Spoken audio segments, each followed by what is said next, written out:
Bah, Étienne, t'es quand même pas en train de boire du champagne. Mais non, maman, je me demandais juste c'était quoi le champagne.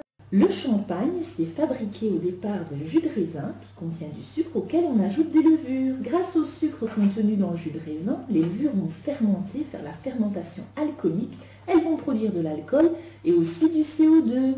Mais le vin blanc, c'est pas du champagne.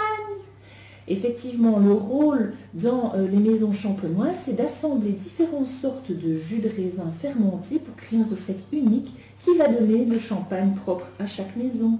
Mais oui, mais comment on fabrique les bulles? Alors là, c'est vraiment la méthode champenoise. Une fois qu'on a fait cet assemblage de jus de raisin, ou plutôt de vin déjà blanc, on va mettre cela en bouteille. On rajoute à nouveau un peu de levure, un peu de sucre pour leur donner à manger. Elles vont à nouveau fabriquer de l'alcool et du gaz carbonique.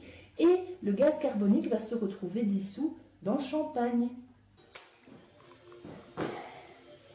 Mais oui, mais pourquoi ça pétille pas dans la bouteille et que ça pétille dans le verre? Très bonne remarque. Alors ça, c'est à cause du verre. En fait, si on prend un microscope, on va voir qu'à la surface du verre, il y a des petits dépôts de calcaire, des poussières. Lorsque l'on verse le champagne, il va y avoir des petites bulles d'air qui vont se retrouver piégées à la surface de ces impuretés qui ne sont pas lisses. À ce moment-là, le gaz carbonique, le CO2 contenu dans le champagne, va diffuser jusqu'à ces bulles d'air pour venir en faire augmenter le volume jusqu'au point où la bulle suffisamment grosse va se détacher et remonter vers la surface pour s'éclater. Oui, mais maman, les bulles, elles se suivent, elles font un train.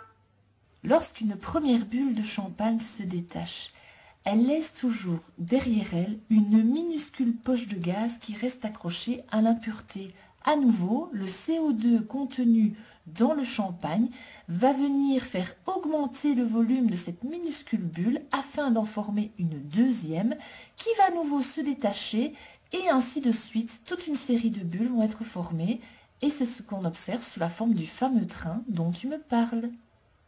Et donc, si je comprends bien, c'est que si ton champagne pétille, c'est que tes verres sont sales. T'es pas en train de pousser le bouchon un peu trop loin là? Non.